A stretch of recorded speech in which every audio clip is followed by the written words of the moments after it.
भाजपा के प्रदेश उपाध्यक्ष और पूर्व विधायक से हम बात करेंगे ज्ञानदेव जी से कि इस घटना पर उनका क्या कहना है और इस घटना पर जिला प्रशासन की जो प्रतिक्रिया देखने को मिल रही है उससे काफ़ी लोगों में आक्रोश है। तो ज्ञानदेव जी जनता से जुड़े हुए हैं, इनकी क्या राय हम जानेंगे, बात करेंगे ज्ञानदेव जी से।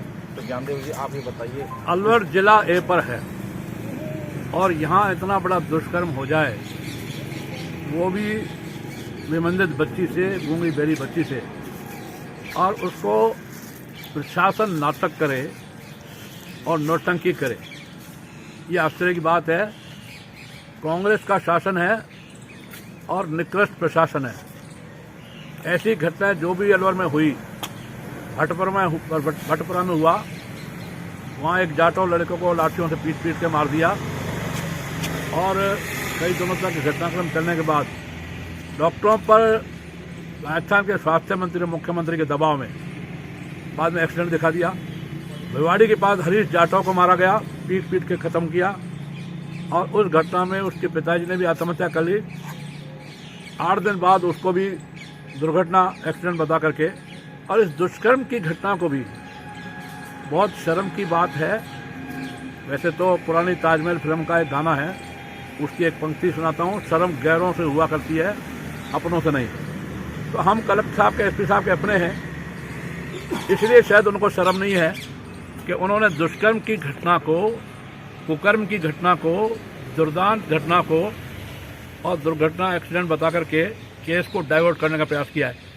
ऐसी 4 घटनाएं जो अलवर में हुई हैं, इनको एक्सीडेंट बता करके ख़त्म करना चाहते हैं। मैं इतना ही कहूँगा, समझदार हैं दोनों lady, SP madam Tejaswini Gautam ji भी और additional SP headquarter Shrimati Sarita Singh ji, और कलेक्टर नन्नूमाल जी पहाड़िया के बारे में मेरी धारणा बहुत अच्छी रही है। ताजुब किया इन्होंने कि छात्राएं जो मिलने गई, अब बेटी के साथ अन्याय हुआ तो बेटियां नहीं जाएंगी, लड़की के साथ अन्याय हुआ तो लड़कियां नहीं जाएंगी, छात्राएं नहीं जाएंगी, तो कौन जाएगा? हम लोग जो कर रहे हैं वो तो समाज के जागरूक नागरिक हैं, इस नाते से कर रहे हैं, पर असल में ये सारा आंदोलन तो बेटियों का ही है। और फिर माननीय प्रधानमंत्री जी ने बेटी बचाओ बेटी पढ़ाओ को जो नारा दिया, बेटियां की, और कलेक्टर साहब बड़े बेशर्माई से उनको ये कह रहे हैं कि तुम छात्राएं पढ़ाई करो और अपने पिताजी माताजी का नंबर दो तो मैं बात करूँ।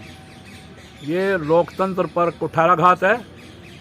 अब कल जिला हमारे प्रदेश प्रतिनिधिमंडल बीजेपी का जो आया, वो आया, मैं उनके साथ नहीं था।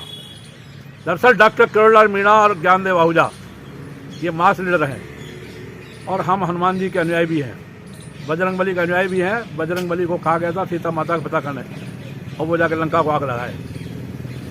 खून खराबा होता है तो एक बार हो जाने दो, महाभारत भी होता है तो एक बार हो जाने दो। हम उस टाइप के लोग हैं, डॉक्टर किरोड़लाल मीणा और मैं।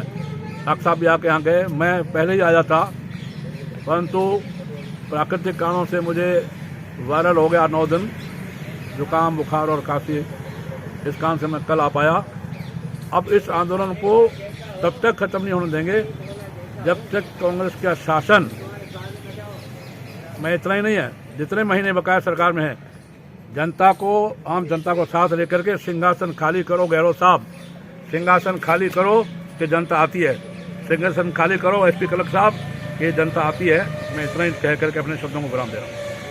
ज्ञानदेव जी, जो भी पीड़ित बालिका है तो उसको भी कोई सरकारी नौकरी, इस तरह के आर्थिक सहयोग जितना होना चाहिए था, बहुत मामूली सा दिया है, जैसे बताया सरकार ने कुछ लाख रुपए दिए। ऐसा मांग हम राजनीतिक दृष्टि से करते हैं, वो राजनीतिक मांग नहीं है। रियल में जितने नेता यहाँ पर जरूर जल से निकाल रहे हैं, वो पार्टी ने कल 2 लाख रुपया दिया है, प्रदेश पार्टी हमारे माननीय सतीश जी पूनिया ने, और यह प्रतिनिधिमंडल भेजा।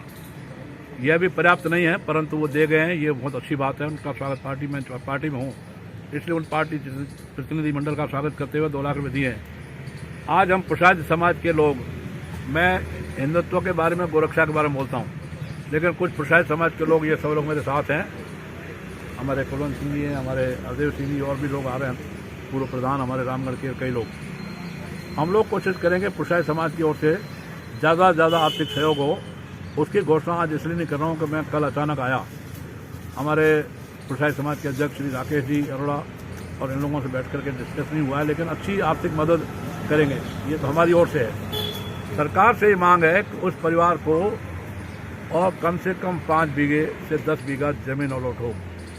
नौकरी कोई बात नहीं है, नौकरी मिलती है तो बहुत अच्छी बात है, लेकिन वो वहाँ गांव में रह रहे हैं तो पीड़ित परिवार के पिताजी को, पीड़ित परिवार को, और ज़मीन है, सवाई तक की ज़मीन है। अब तो चारागाह की भी अलॉट करने लगे, तो चारागाह की ज़मीन राजस्थान सरकार अलॉट करे और इसके साथ में आर्थिक लाभ रूप से कम हुआ वो ज़्यादा करे, क्योंकि आर्थिक लाभ से पेट नहीं भरता। उस बच्ची का तो जीवन बर्बाद हो गया, आगे वो किस लायक रहेगी, किस लायक नहीं रहेगी। लेकिन आगे ये बात आगे भविष्य की है, परंतु ज़मीन अलॉट हो और आर्थिक रूप से जितनी मदद कर सकें उस परिवार को, ताकि समाज में एक दर्पण, एक शीशा अपना चेहरा देख सके समाज भी और प्रशासन भी और सरकार भी।